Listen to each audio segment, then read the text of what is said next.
bem-vindos ao Love the Problem, o podcast oficial da K21 e agora também Nowhere, onde trazemos novidades, dicas e tudo de mais relevante no universo corporativo, com carinho, toda semana para você.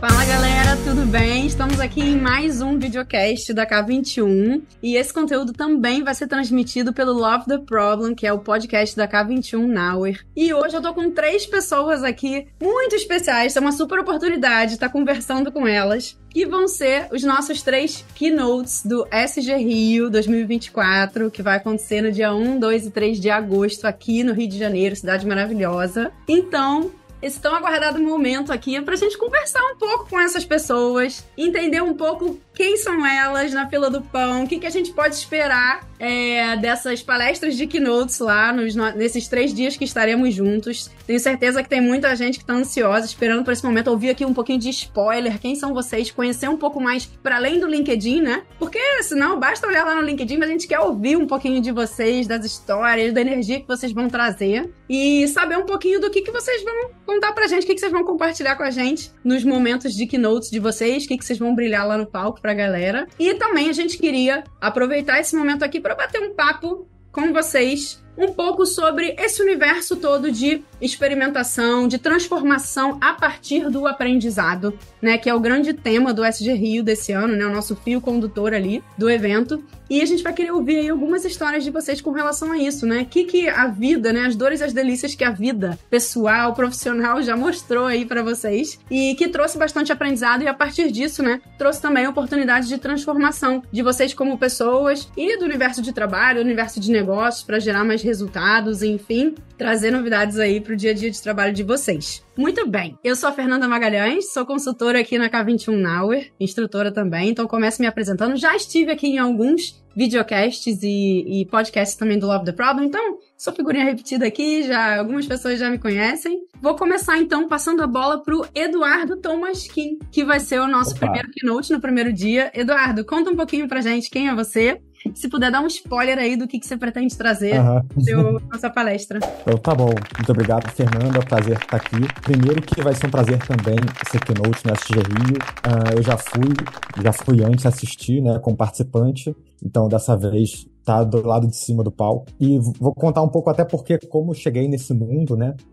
Então, eu fiz, desde a faculdade, eu fiz ciência da computação. E então, fui para a carreira de desenvolvimento de software. Na faculdade também tive a oportunidade de fazer alguns estágios que envolviam empreendedorismo, era o Apple Academy, né? Então, eu aprendi tanto desenvolvimento de apps quanto empreendedorismo e saí da faculdade com essa pegada até de montar uma empresa, estava ali com a veia empreendedora. Vi que a coisa não é tão simples assim e fui para o mercado. Então, fui trabalhar com desenvolvimento, fiz aplicativos de e-commerce. Depois de um tempo, fui Product Owner e como Product Owner também comecei a olhar, né, toda a dinâmica do trabalho de um modo diferente. A verdade é que a minha experiência era como desenvolvedor, eu nunca tinha realmente gerenciado uma equipe, liderado pessoas e pelo menos não nessa escala. E aí eu comecei a ver que eu precisava organizar as coisas de alguma forma e foi aí que eu percebi que, olha, existem formas diferentes de se organizar. Existe método tradicional, existe método ágil, existem vários métodos diferentes. E comecei a entender que tem toda uma ciência por trás, né? Não é só a sua experiência empírica. E falei, eu preciso realmente dessa base teórica, né? E comecei a correr muito atrás. Então, e aí, claro que fui conhecendo a agilidade, né? Porque a agilidade, na época e até hoje, né, é o que responde, né? E foi quando eu conheci o SG Rio. Fui nos eventos, né? Passei realmente a me aprofundar. Foi muito importante. Enfim, nunca parei de estudar esse tema. E até que, em certo momento, eu me juntei com a minha co-founder, a Guta. Talvez vocês conheçam ela aí do TikTok, do Instagram das redes. Então, sim! Ela fala muito sobre branding. E a gente se juntou para fundar o Purple Metrics. E aí eu vou contar um pouquinho da minha experiência, já dando spoiler agora da palestra, né? Contar quando eu fui fundar uma startup que eu vi todo um lado que vai além de produto, né? Que o produto, o marketing, a cultura, tudo está muito correlacionado, né? Antes eu ficava ali no mundinho do produto. Tá bom, tinha o crescimento de produto, mas eu não tinha noção de como as coisas são correlacionadas, né? Então, vai ser um pouco sobre isso a palestra. Só para eu não deixar de falar, o Purple Metrics é um software com o objetivo de levar ciência de dados para o marketing, principalmente para branding, para a gente tomar decisões mais embasadas sobre marketing. Então, eu acho que é legal que é bem essa interseção pega, vamos dizer assim, da humanas com exatas, né? A gente fala que o lado direito e esquerdo do cérebro é o momento que se une, porque é assim que realmente são construídas as coisas de verdade do mundo, né? O mundo, ele não é isolado, que nem os departamentos da universidade, né? Ele é tudo junto. Então, é um pouquinho disso que eu vou falar no evento. Muito legal, Eduardo. Obrigada aí pelas apresentações. E achei muito legal esse ponto que você trouxe agora no final, né? Porque isso é algo que a gente trabalha muito, né? Aqui nas nossas interações de consultoria, treinamento e tudo, que é esse olhar para as organizações, né? Como sistemas vivos e absolutamente interdependentes, né? Não é só área de produtos ou só área de marketing ou a cultura organizacional como se fosse algo extremamente, né, a parte disso tudo. Todos esses pontos se conectam, né, e estão costurados para criar aquilo que é a organização, né? O que a gente faz numa ponta aqui impacta na outra, então já tô curiosa e ansiosa para ouvir os causos lá, as histórias que você vai trazer sobre isso e sobre os aprendizados nesse sentido de conectar essas três pontas aí, muito bacana. Muito bem! Então, vou passar aqui agora pro Danilo Castro, que vai ser o nosso keynote do segundo dia. E aí, Danilo, conta um pouquinho de você. Olá, pessoal. Boa tarde, tudo bem? Boa tarde, Fê. Boa tarde, Eduardo, Analice, pessoal que está ouvindo em casa também. Então, hoje eu estou ocupando aqui o cargo de diretor de negócios na Lucasfilm Studios, né, a empresa do criador de conteúdo Lucas Neto. Então, eu venho aqui contando um pouco sobre a minha formação. Eu sou formado em administração de empresas e aí atuei 6 anos aí numa multinacional de tecnologia. E depois passei mais quase 10 anos no grupo de marketing esportivo. Aí, ao longo da minha carreira, eu já contei um pouco essa história para a Fê, mas eu tive a oportunidade e a felicidade, né, de poder atuar em diversas áreas, né? Então, passei, acho que 2 anos aí trabalhando uma parte mais voltada para o estratégico de RH, depois 2 anos na área de finanças, 2 anos aí na gestão de processo. Até no grupo que eu fiquei mais tempo aí, eu foquei muito realmente na parte da gestão financeira, né? E dentro desse timing aí também, dessa janela de tempo, dentro do grupo onde eu atuei, eram diversas empresas, né? E aí prestava serviço dentro da holding e aí acabava pegando esse guarda-chuva todo, né? E tendo oportunidade de ter contato com muito modelo de negócio diferente, né? E que foi um desafio, assim, bem enriquecedor, né? Então, uma empresa do porte menor, né? Você olha para o lado assim, sou eu que vou resolver o problema? Entendi, né? Eu não tinha tanto assim com quem dividir, mas eu acho que é isso mesmo, isso enriquece pra caramba. E recentemente eu fiz essa migração, acho que não completei o 4º mês aqui no carro que eu tô. Eu me tornei sócio, né, nesse último momento. Agora eu tinha me tornado sócio do grupo que fez um M&A aqui com o grupo da Lucasfilm. E aí, na condição de sócio, eu me senti à vontade para apresentar alguns projetos, né, para os sócios que estavam, né, que estão tocando a operação. E aí a frase foi o seguinte: olha, a gente gostou muito dos projetos, por que você não vem aqui tocar? Então rolou esse convite, né? Eu já estava querendo fazer uma mudança também da área da gestão financeira para a área de negócios, né, para a área de projetos, e eu estou aqui, né? Mais uma aventura, mais um modelo de negócio aí para a coleção, vamos dizer assim, e super empolgado também com os desafios aí. Eu vi aí a experiência que o Eduardo comentou aí também. Amo o branding, tenho estudado muito isso também, né? Estando trabalhando com uma marca, né? Uma empresa de entretenimento infantil. Então, é muito forte essa questão do branding, né? De trazer o lúdico, de trazer todo esse mundo de imaginação e encantamento aí para, né, no dia a dia, nos produtos, nas soluções, nas experiências todas. Então é algo que eu amo, né? Lá, a curiosidade é que lá atrás, na faculdade, a minha monografia foi sobre marketing, né? E eu nunca tinha tido a oportunidade de atuar em marketing desde que eu me formei. Então agora, de certa forma, você tem as estratégias aí também que permeiam a área de negócio, né? E aí é uma oportunidade bacana também para para de fato, né, encontrar isso, que é uma aspiração minha também. Então, acho que, né, já dando um spoiler aí também do que eu vou abordar na SG Rio, eu vou falar muito sobre essa questão de transição também, né, porque já que eu tive a oportunidade de estar de frente de tantos cenários diferentes e também mudanças de áreas diferentes, né, acho que foi uma coisa que ao longo da carreira eu consegui entender as demandas e os desafios de cada momento e conseguir adaptar, né, e desenvolver em cada uma das áreas, né. Então é um pouco isso aí mesmo.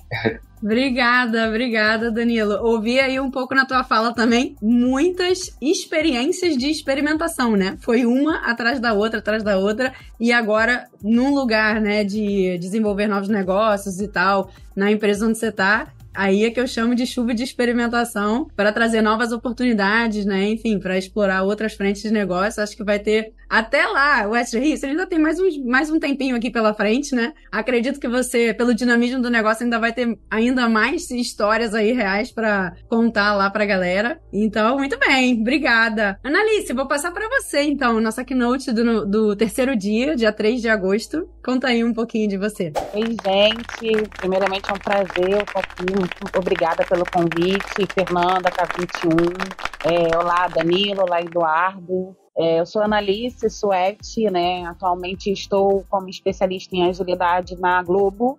Tem um pouco mais de 2 anos que eu estou lá, né, nessa empresa incrível, que desperta cada vez mais o meu interesse pela essa área de entretenimento, comunicação, publicidade, porque ela acaba encantando a gente nesse cenário.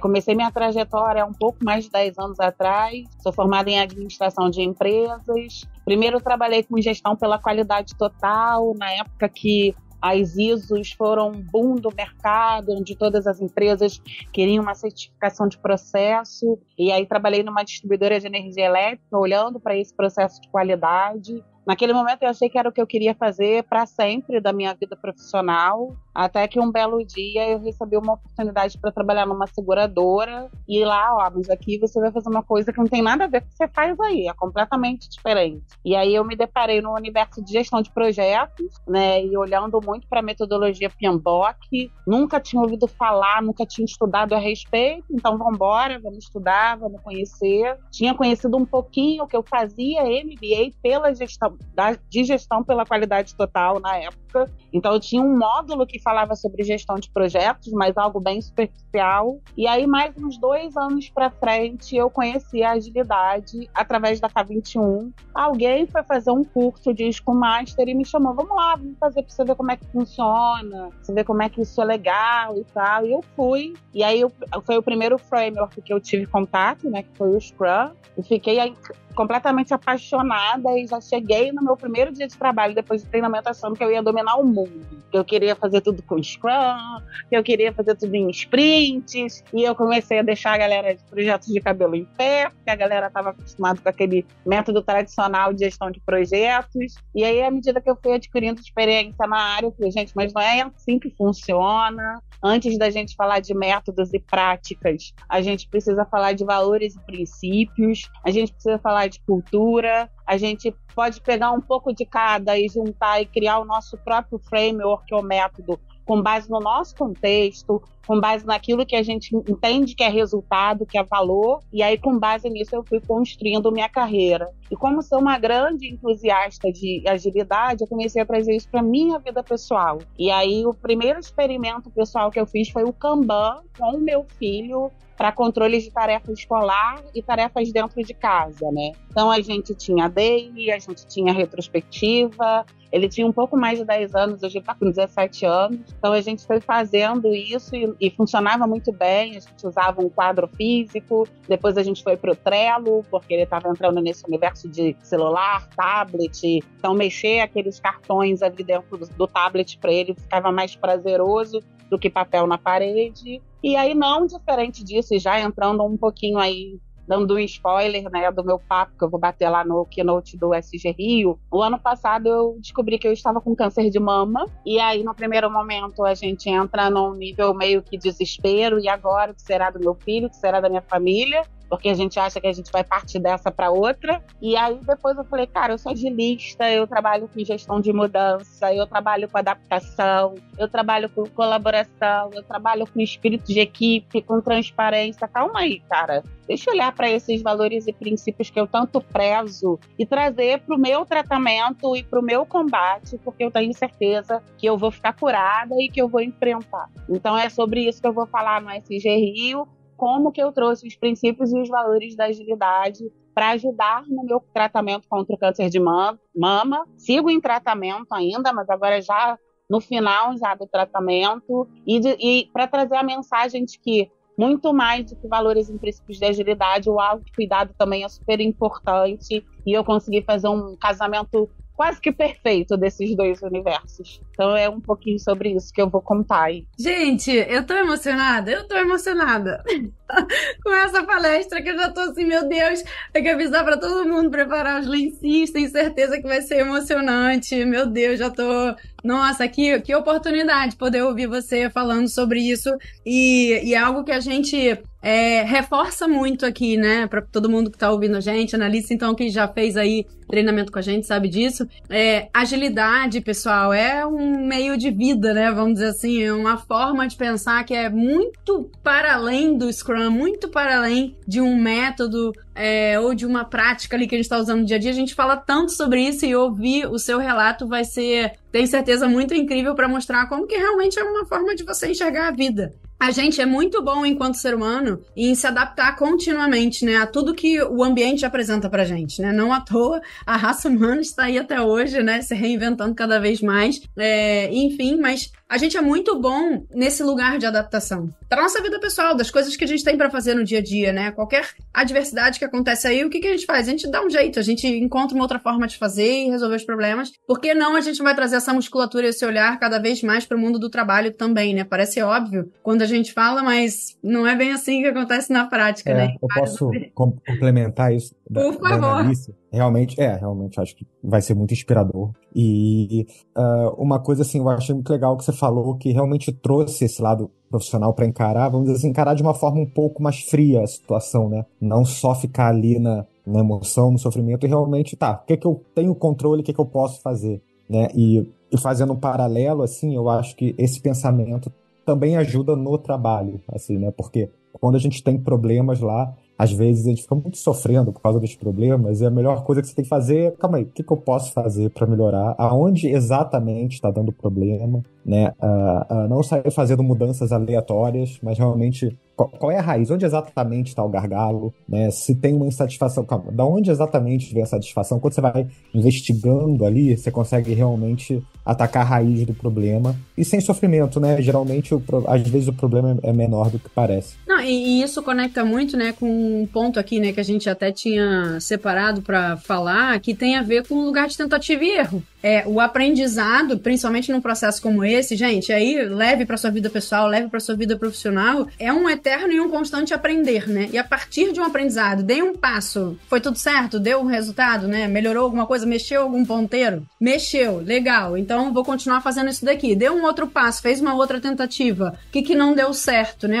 Enfim, tudo, esse viver aí no nosso ambiente profissional, ambiente corporativo, ambiente pessoal, é um constante tentar errar, aprender e continuar para chegar em alguma transformação. Eu acho que o exemplo da Annalise é muito sobre isso. Se a gente for pensar, isso tudo é a base do método científico, né? Que é a gente formular uma hipótese, experimentar a partir disso. Acho que esse caminho aqui vai me levar em algum resultado, vai me trazer algum benefício. Claro que não é só na base do achismo, ainda mais o Eduardo estando aqui, né, falando muito sobre métricas, como que elas nos apoiam, né, os números, os indicadores. E, de novo, gente, vida pessoal, vida profissional. O que tem ali de números que estão...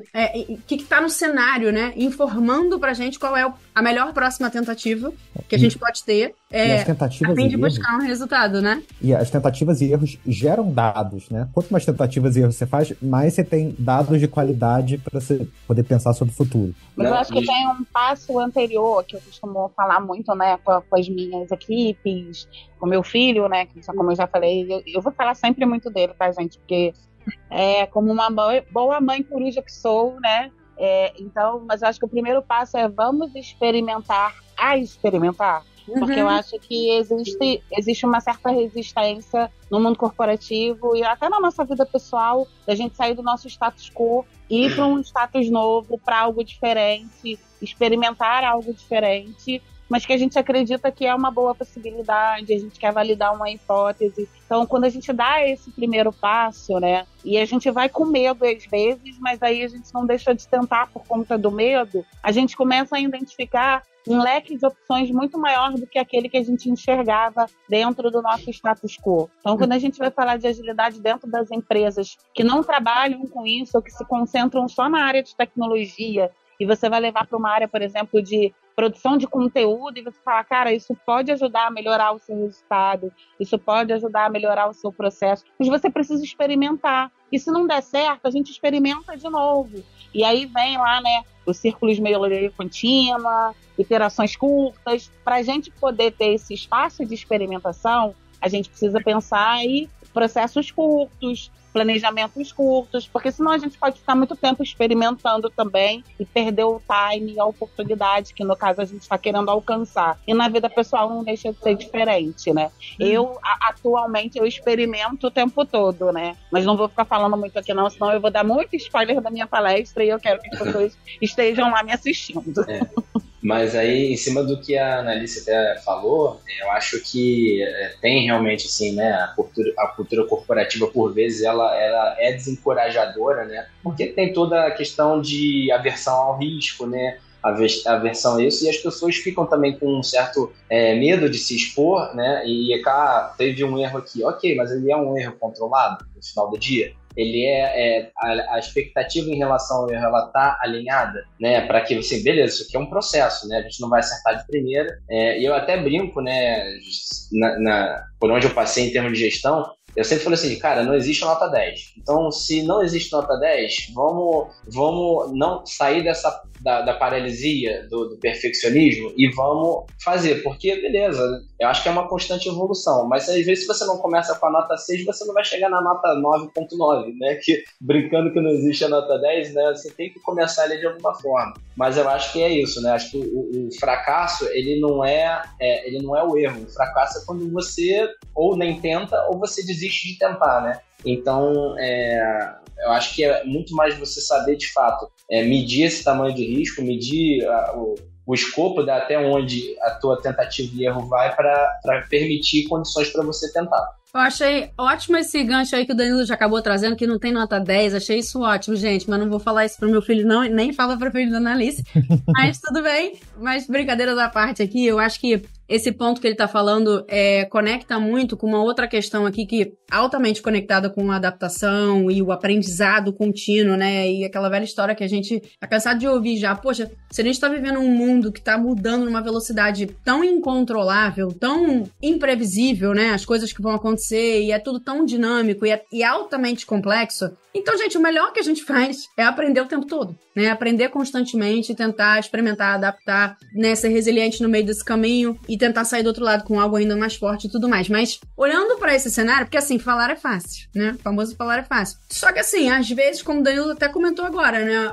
Eventualmente, o ambiente corporativo pode ser muito cruel nesse sentido, né, de convidar a gente para aprender o tempo todo, para evoluir, para experimentar coisas novas. Não, é porque sempre foi assim e funciona desse jeito. É que eu brinco sempre que é a síndrome da Gabriela, né? Mas eu nasci assim, eu sou sempre assim, sempre foi assim, funciona assim. Para que você vai querer fazer outra coisa, né? Tipo, vai no, né? Time que tá ganhando não se mexe. Mexe sim, tem que mexer, né? E aí eu queria ouvir de vocês, assim, se vocês têm alguma história ou alguma experiência, né? De vida profissional ou pessoal, para contar onde vocês tentaram fazer alguma coisa ou queriam experimentar alguma coisa diferente e aquele ambiente, de alguma forma, foi muito bruto, assim, né? Nesse sentido do tipo, não vem aqui com esse experimento não, ou não quero nem ouvir, ou tipo, muito legal a sua ideia, só que não. Obrigado, mas não muito obrigado. Sabe como é que é? Então, queria ouvir de vocês aí, se vocês já passaram por alguma dificuldade ou se sempre foi suave, sempre foi tranquilo aí trazer novos experimentos, novas propostas para o ambiente de vocês. Eu tenho um exemplo aqui, né? Como eu falei, na época que eu trabalhei na seguradora, e aí eu fiz o curso de Scrum Master e logo depois eu fiz de Leanception, e toda vez que eu saía de algum treinamento desse, eu saía tipo Think o cérebro, vamos dominar o mundo e tal. E aí eu era gerente de projeto, né? E trabalhava com base no método mais tradicional, e às vezes a gente ficava 2, 3 semanas escrevendo só um escopo de projeto, naquele documento gigante que ninguém parava para ler. Eu falei, gente, o que eu posso trazer disso que eu aprendi até agora para trazer um escopo, uma criação de escopo de um projeto de forma mais colaborativa? E aí eu trouxe os métodos da Leanception, né, junto com a equipe do projeto, para a gente chegar lá no MVP para entregar aquilo que se esperava. E eu lembro que na época tinha uma gestora lá que ela era muito tradicional, PMBOK mesmo, e de novo, né, não estou falando se é bom, se é ruim, depende do contexto, depende da realidade de cada um. E aí quando eu trouxe para ela que eu queria trazer ali Inception, não, mas e o documento? O que a gente vai fazer? Não vai ter texto para botar no documento, porque ali Inception é através de dinâmica colaborativa, as pessoas vão fazendo brainstorming e tal, não sei o quê. E aí ela mostrou uma certa resistência, aí eu falei para ela, você confia em mim? Ela falou assim, eu confio, mas eu tenho um receio de não dar certo. Falei, se não der certo, eu me comprometo com você de uma semana sentar com a equipe do projeto e escrever o documento que a gente está habituado a escrever, mas deixa eu experimentar dessa forma. E ela falou, tá bom, então experimenta. E aí no final eu peguei a foto das dinâmicas e colei no documento do projeto, né, no Word, e disponibilizei. E eu lembro que a desenvolvedora tinha uma desenvolvedora bem mais madura nessa equipe, e foi a primeira vez que ela viu aquele tipo de prática. Ela falou, eu adorei definir um escopo de projeto dessa forma, onde todo mundo participa, onde todo mundo dá ideias, onde todo mundo traz experiências e tal. Então, assim, teve uma resistência inicial, mas eu acho que é uma resistência muito mais com base no desconhecido, né? De novo, sair do status quo e o meu documento gigante lá de projeto, mas depois a gente conseguiu buscar o mesmo resultado com as pessoas menos desgastadas e até num tempo bem menor do que a gente usava para poder fazer um documento gigante. Então, no início teve a resistência, mas depois a gente conseguiu alcançar o objetivo com sucesso. Eu brinco que a gente sempre vence a resistência, um ótimo caminho para vencer a resistência. O Eduardo tá aqui, não me deixará mentir, é através de fatos e dados. Traga para mim qual é o impacto, qual é o resultado que aquilo tá gerando, porque isso vai, sem dúvida nenhuma, ajudar a gente a dar até mais robustez, né, para os experimentos que a gente está fazendo, né? Vou fazer um experimento com que finalidade, né? A fim de promover ou de gerar o quê? É um comportamento que eu quero mudar? É um ponteiro que eu quero mexer? É um determinado resultado dentro da organização que eu preciso atingir? Então, é sempre, acho que esse lugar aqui que é comum a gente tropeçar, né? Tipo, vou fazer um experimento, gente. Não é loucura, isso daqui não é vida louca, né? Até o método científico faz experimentos, legal, é muito bom fazer experimentos, mas eles têm que ter uma intenção muito clara. Acho que um objetivo muito claro do que a gente quer se propor a resolver, melhorar, enfim, de trazer de melhoria ali pro nosso dia a dia, né? Pro produto, enfim. Mas que mais? Alguém mais tem alguma história aí de dificuldade, de tentar experimentar alguma coisa? Eu já ouvi a seguinte frase, assim, né? Porque eu vinha, assim, com teoria e um monte de explicação, tá? Falar, então você adora esses livros, né? Então você gosta desses livros, mas olha só, esses livros foram escritos nos Estados Unidos. Isso funciona lá, não funciona aqui é diferente. Aí, enfim, eu discuto essas coisas. Mas eu acho que o que funcionou foi fazendo mudanças pequenas, né? Em vez de fazer uma grande revolução de uma vez só, vai fazendo mudanças pequenas. Aí, como você falou, vai mostrando os fatos, a evidência de que tá dando certo, né? Aos poucos vai ganhando a confiança, né? E consegue fazer uma mudança maior. Mas, assim, depois no ambiente de startup, na verdade, o próprio ambiente te empurra para você experimentar rápido. Isso é legal, assim. Na verdade, a agilidade com startup casa naturalmente, né? Porque você tem ali as rodadas de investimento, então você tem o runway, né? A partir do momento que você recebe o investimento, o dinheiro sua empresa tem tantos meses de vida, e é isso, o reloginho começa a contar, E aí, então, não se pode dar o luxo de, não, beleza, vou ficar aqui meses construindo um negócio e lançar de uma vez só. Funcionou ou não funcionou, né? E aí tem a grande surpresa no final. Não dá. Naturalmente, todo mundo quer ir validando tudo quanto antes, né? Para ter certeza que está no caminho certo. Então, esse ambiente, a startup, às vezes, até ela é mais competitiva na inovação, consegue inovar mais, porque a própria natureza dela já casa muito com isso, né? Mas eu acho que se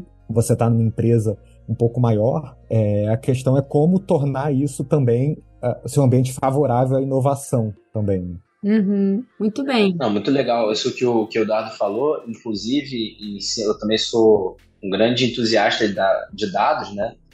Sempre também a gente vai propor um projeto, uma solução, um plano de ação, a gente tenta sempre se pautar em cima de dados, né? Até porque no final das contas você dizer, mas quem falou isso? Não foi o Danilo, foram os números, né? Então, a gente procura, eu pelo menos como financeiro fazia muito isso, porque às vezes você vinha ali com uma situação difícil, falar, mas você está montado em cima do número e você fala o seguinte, cara, é impessoal o negócio, você discute aqui com o número. E eu acho que é importante, ainda mais nessa era digital que a gente está. Eu vou dar um exemplo para vocês. Eu estou hoje aqui na Lucas Tour, né? E é um ambiente de negócio que ele já nasce digital, né? Surge ali do YouTube, do conteúdo, e que hoje essas plataformas digitais, né, para os criadores, enfim, para uma série de coisas, até como o Eduardo falou, de ambiente de startups, é um tipo de ambiente muito rico, né? Que gera, né, são modelos de negócio que facilitam muito a geração de dados, de forma que você consiga capturar e massificar, manipular com bastante facilidade. Em outros ambientes, por exemplo, que eu tive, um ambiente, vamos supor, de restaurante, né, no ambiente de clube de futebol, né, já passei por tudo isso. Então, óbvio que você já tem ali, né, muitas soluções hoje desenhadas para isso, mas talvez não é o do todo dia, né? Não é o qualquer um que entra ali e tem, né? Então, acho que também ter essa valorização dos dados, que você tem essa disponibilização dos dados com muita facilidade, e outros que, se você vai ter mais dificuldade, ou que você vai ter que fazer algum nível de investimento ali para você ter, é muito importante também, né? Então, eu acho que quando você tem dados que você consegue, em cima disso, traçar modelos e vislumbrar, né, pelo menos na parte de planejamento ali, se acontecer isso aqui, é cenário A, se acontecer isso aqui, é cenário B. E então é uma forma também de você, sem tomar uma medida, você extrapolar, você visualizar um cenário sem, né, uma tentativa, não deixa de ser uma tentativa e erro ali de elocubrar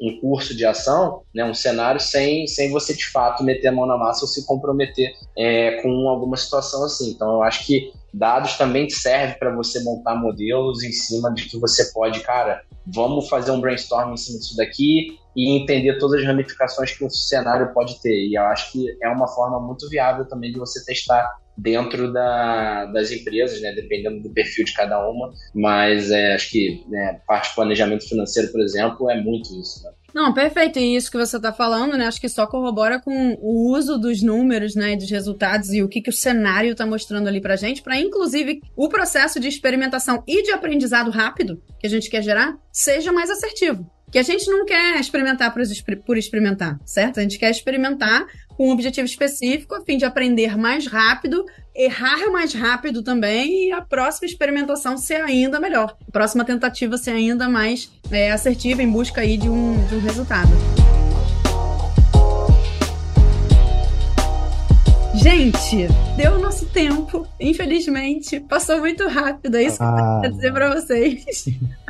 Que pena! Eu falei que ia passar rápido, mas olha, é pra dar um gostinho pra todo mundo que tá assistindo aqui esse videocast ou nos escutando através do Love the Problem, né, que é o nosso podcast. Então, espero que tenha deixado vocês aí, com a curiosidade aguçada e animados pra virem ao West Rio. Pra quem já garantiu o ingresso, nos vemos lá. Pra quem ainda não garantiu, gente, depois dessa conversa, corram, por favor. Pena que vocês não vão poder ouvir um pouquinho. Pena que a gente não vai poder fazer isso um pouquinho pra todos os palestrantes, né? Porque é muita gente, tem muita palestra legal. Então, isso aqui foi um gostinho, uma degustação mesmo pra galera. Só lembrando que o evento vai acontecer no Rio de Janeiro, nos dias 1, 2 e 3 de agosto, lá no Expo Mag.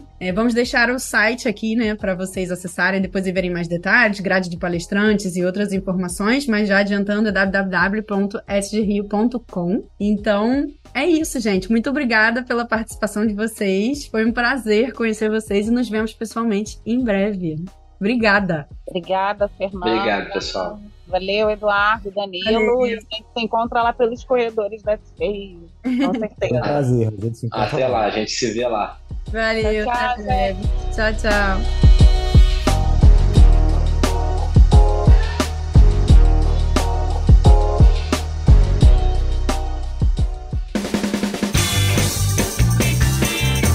Este foi mais um episódio do Love the Problem, o podcast oficial da K21 e da Nowhere. Se você curtiu, compartilhe. Inscreva-se no seu agregador de podcast favoritos e espalhe conhecimento por aí. Procure por Love the Problem nas redes sociais e deixe seu comentário ou sugestões. Até o próximo!